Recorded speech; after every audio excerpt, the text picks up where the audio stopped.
शादी देना।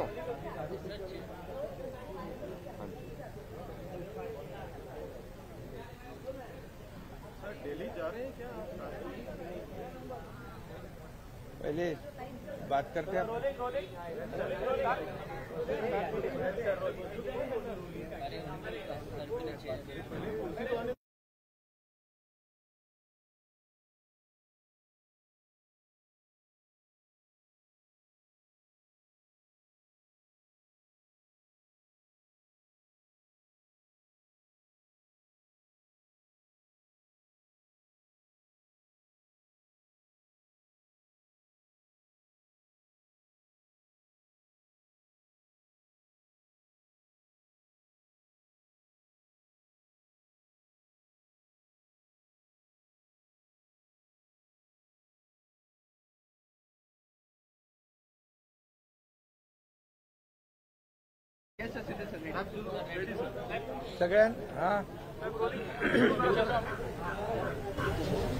कालच्या सभेच्या बद्दल जरा चर्चा करूया।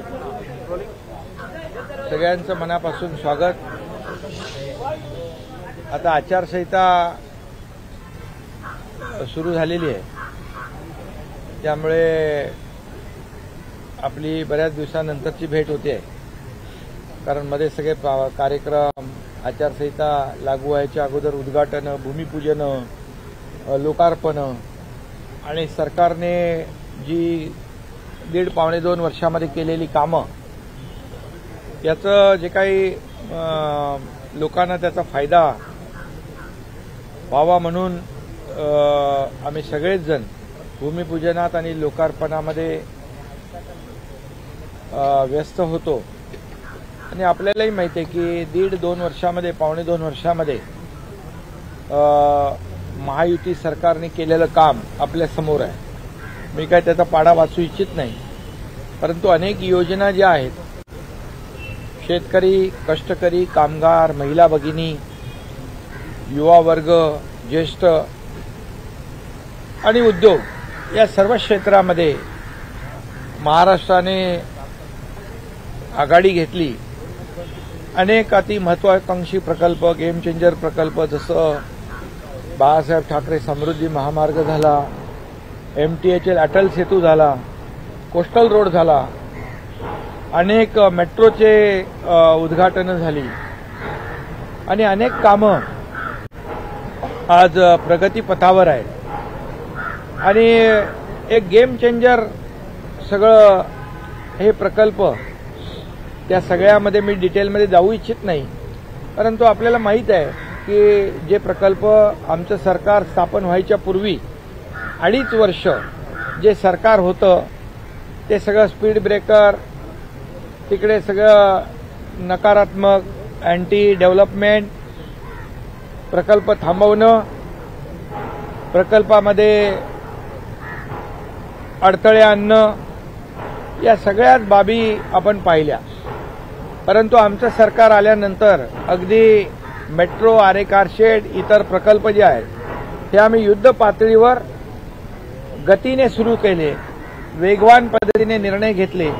प्रकल्पाचा एक इन्फ्रा प्रोजेक्ट म्हणून आज राज्य आपलं पहिल्या नंबरला आहे। FDI मध्ये आज पहिल्या नंबरला आपलं राज्य आहे आणि त्याचबरोबर GDP मध्ये आपलं कॉन्ट्रिब्युशन खूप मोठं आहे।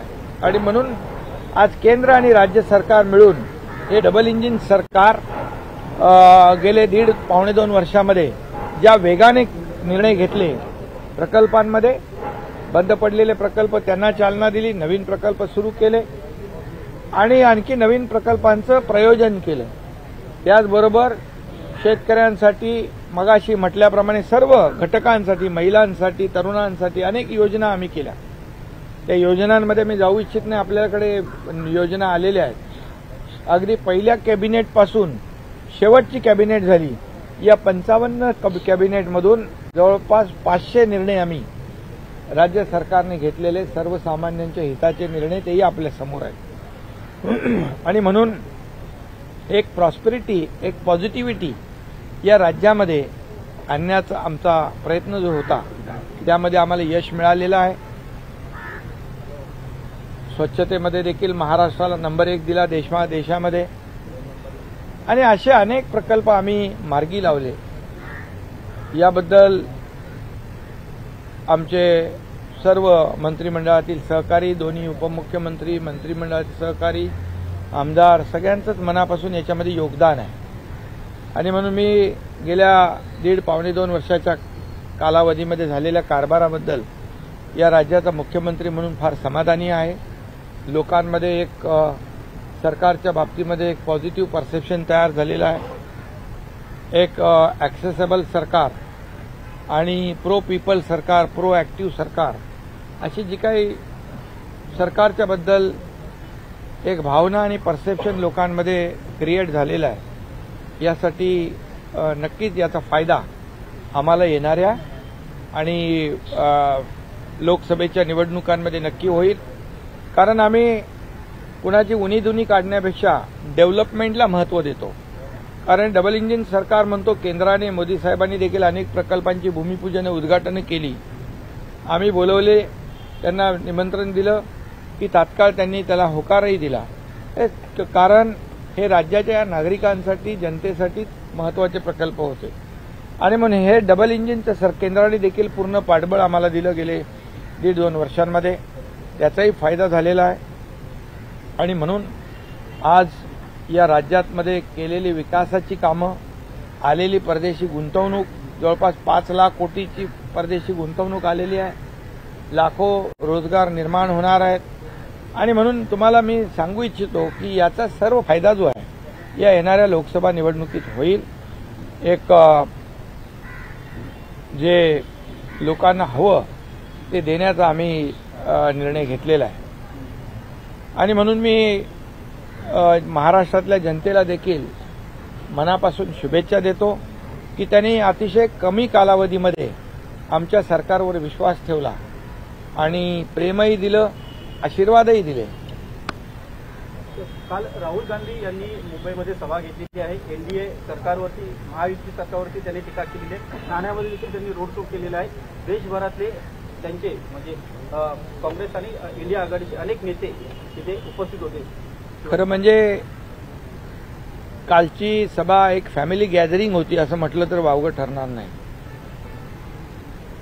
आणि एक काय ते कहावत आहे, भानुमती का कुनबा, कहीं से ईटे कहीं से रोडे, भानुमती का कुनबा उससे तयार होता है। म्हणजे सगळे नैराश्य चेहऱ्यावर असलेले लोक, कुणी उत्तर प्रदेशमधून, कुणी काश्मीरमधून, कुणी बिहारमधून जे तडीपार झालेत, हद्दपार लोकांनी केले, ते सगळे एकत्र आले होते काल आणि एकंदरीत पाहिलं तर त्यांच्या चेहऱ्यावर साफ दिसत होतं की एक धरून बांधून आणलेले लोक असतात ना, तशा प्रकारचे आज त्या ठिकाणी लोक पाहिले। दुर्दैव आहे, तुम्ही काल म्हणालो कालचा दिवस काळा दिवस आहे, कारण स्वातंत्र्यवीर सावरकरांच्या स्मारकाच्या समोर आणि बाळासाहेबांच्या समाधीसमोर ही सभा झाली। खरं म्हणजे उबाठाच्या लोकांनी जाऊन पहिलं तिथे माफी मागितली पाहिजे होती, जाऊन आमच्या सावरकरांच्या विरोधात बोलणाऱ्यांच्या बरोबर मला बसावं लागतंय। स्टॅलिन ज्यांनी सनातन हिंदू धर्माचा अपमान केला त्याच्याबरोबर मला बसायला लागतंय। मुफ्ती मोहम्मद आणि ते कोण तिकडचे फारुख अब्दुल्ला त्यांच्याबरोबर मला बसायला लागतंय, तर ती माफी त्यांनी मागायला पाहिजे होती खरं म्हणजे। आणि त्याचबरोबर आता काल एक शब्द बंद झाला, माझ्या तमाम हिंदू बांधव भगिनींनो। आता पूर्वी हिंदू हृदय सम्राट बाळासाहेब, हिंदू हृदय सम्राट म्हणायला देखील जीभ कचरायची, आता कालही तो शब्द माझे तमाम हिंदू बांधव तोही तुम्हाला जाणवलं की नाही, तोही रद्द झाला।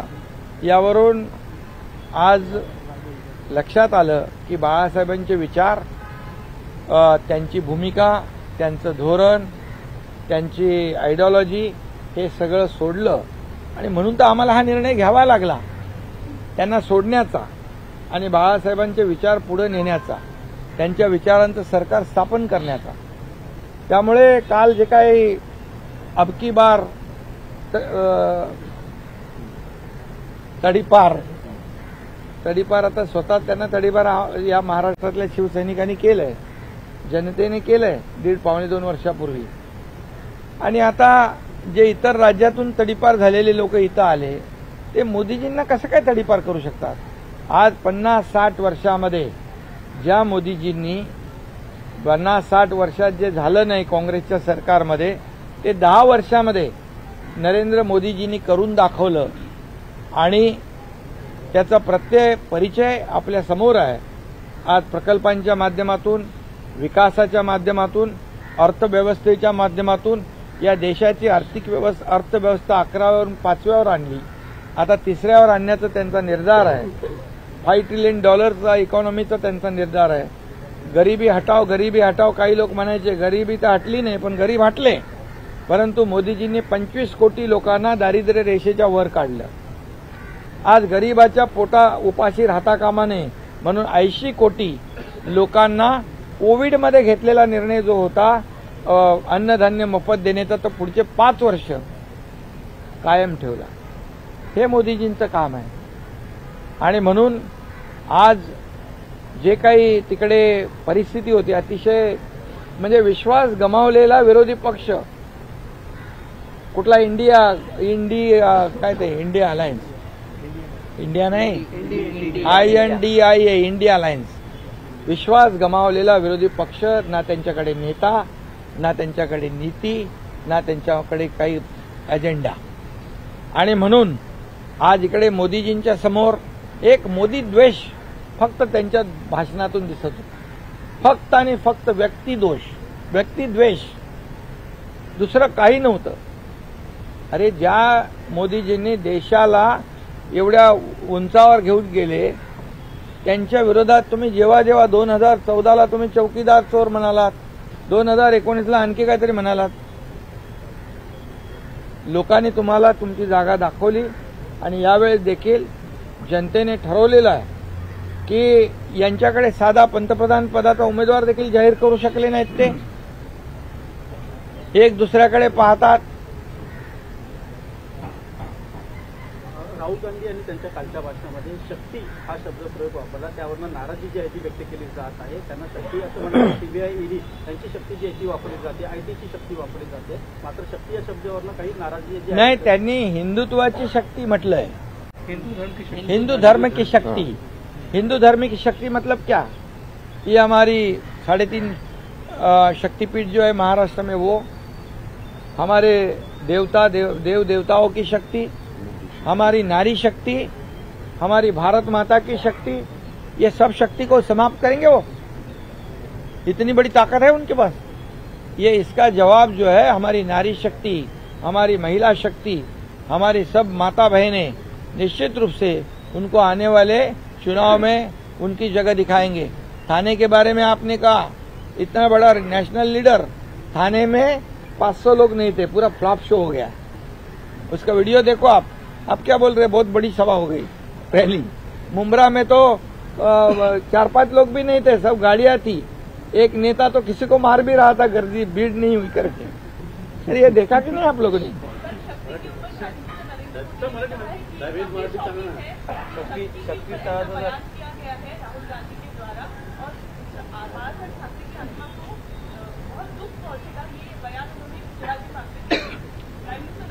सही बात है उनकी.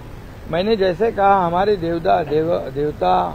देवताओं की शक्ति है, हमारी जो महिला शक्ति है, हमारी नारी शक्ति है, हमारी भारत माता है, ये हमारी शक्तिपीठ है. और इस शक्ति के बारे में उन्होंने जो भाषण में उन्होंने कहा है, हिंदू धर्म की शक्ति. आज अयोध्या में राम मंदिर बन गया, ये शक्ति है. और ये हिंदू धर्म की शक्ति खत्म करने वाला अभी तो जमीन पे पैदा नहीं हुआ है.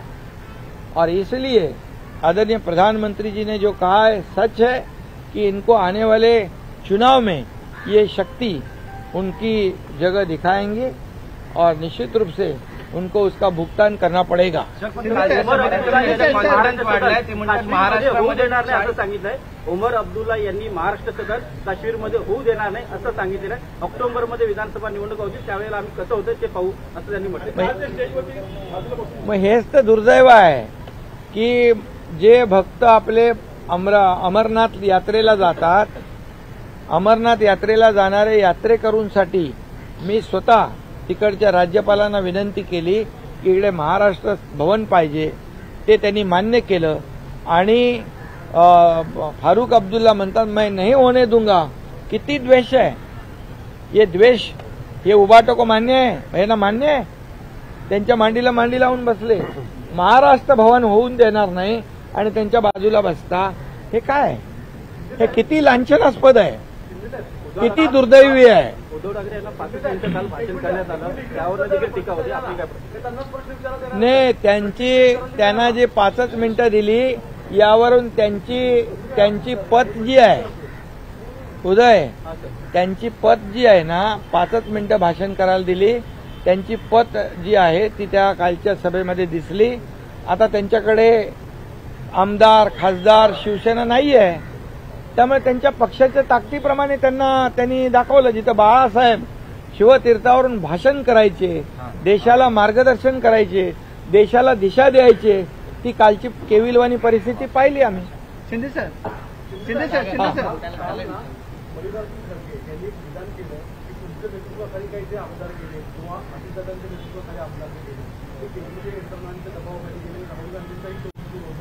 आणि जे गेले त्यांना कदाचित बाहेर घेऊन माघारी घेऊन आल्या, त्यांचा पराभव हा निश्चित अति स्वरूपाचं वक्तव्य होतं.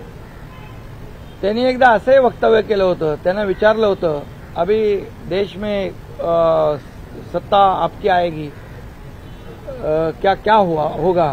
तर ते म्हटले होते बकरी ईद में बचेंगे तो मुहर्रम में नाचेंगे. ते जर तपासून घ्या. खारगे.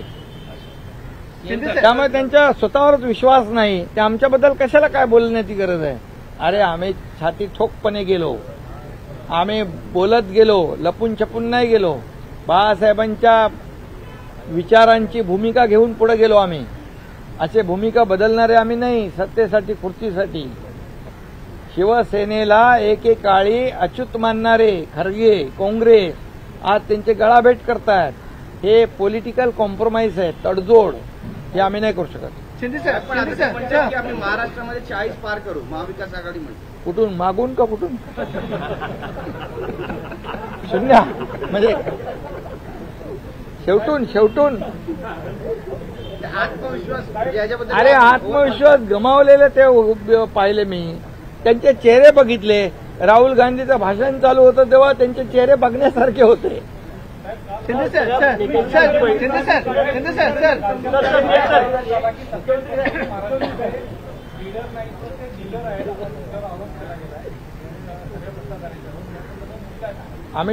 आम्ही खरंच डीलर आहोत.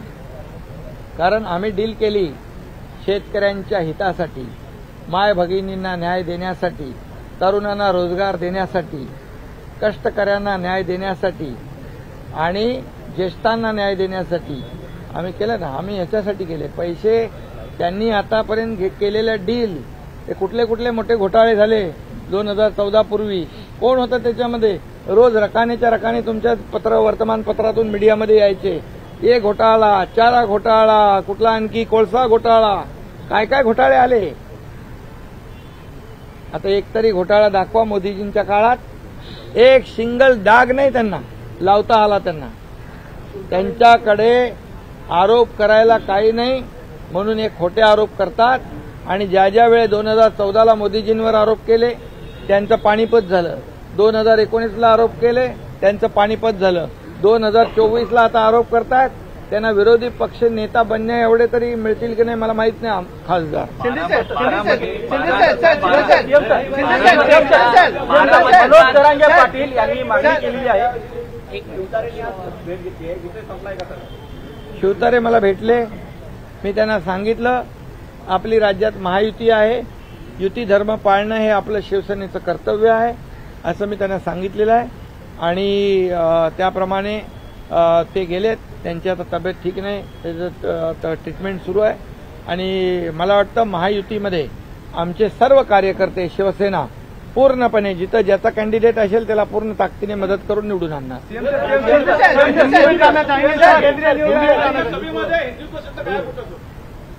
अरे हिंदू द्वेषते सगळे होते ना तिकडे, सगळे हिंदुत्वाचा द्वेष करणारे सगळे होते, तर हिंदू तो शब्द कसा येणार? फक्त मी हिंदू आहे तेही बोलले नाहीत काल. गर्व से कहो हम हिंदू तर गेलं, परंतु हिंदू शब्द बोलायला देखील काल हिंमत झाली नाही. त्यामुळे हिंदुत्ववादी पक्ष म्हणण्याचा नैतिक अधिकार त्यांना राहिलेला नाही. राहुल गांधी ने कल राहुल गांधी ने कल जो बोला था कि राहुल गांधी ने बोला था कि हिंदुओं को लेकर शक्ति, उसको लेकर बाद उनके नेता मल्लिकार्जुन खड़गे ने डैमेज कंट्रोल करने की भी कोशिश की. तो क्या राहुल गांधी तैयारी करके नहीं कोई आते हैं या जानबूझ के विवादित वाला बयान देते हैं? क्या लगता है सर उसको? जो हाउस से गई वो बुन से नहीं आती है. उन्होंने बोल दिया, उनका आपको पता है कि भाषण, उनका अभ्यास, वो क्या हमेशा विदेश में ज्यादा रहते हैं ना, इसलिए यहाँ का जो उनको स्टडी होना चाहिए, कौन से मुद्दे पर अपने विचार रखनी चाहिए, उसमें थोड़ी गफलत हो सकती है. लेकिन उन्होंने जो कहा है, कितना भी डैमेज कंट्रोल करें नहीं हो सकता है.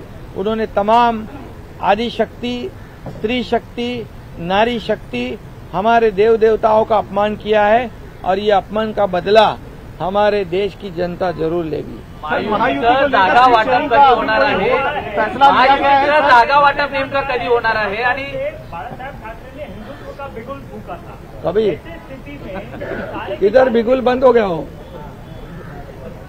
उद्धव ठाकरे कई महीनों में जिस प्रकार से बाळासाहेब ठाकरे ने हिंदुत्व का मुद्दा उठाया था, कहीं न कहीं उसको जो है वो उसी जमीन पर गाड़ रहे हैं जहाँ हाँ, वहीं से शिव तीर्थ पे, शिवाजी पार्क से ही बाला साहब ने हिंदुत्व की गर्जना की थी. और शिवाजी पार्क पर अभी सभा लेने का नैतिक अधिकार उनको नहीं है, क्योंकि बाला साहब के विचार उन्होंने गाड़ दिए. बाला साहब के विचार को उन्होंने सत्ता और लालच में छोड़ दिए. और जो बाला साहब के विरोधी विचार वाले, जो कांग्रेस, बाला साहब कहते थे अगर मेरी कांग्रेस होने लगी तो मैं मेरी दुकान बंद करूंगा. अभी उनके साथ ही ज्वाइंट वेंचर में दुकान चालू किया है इन्होंने.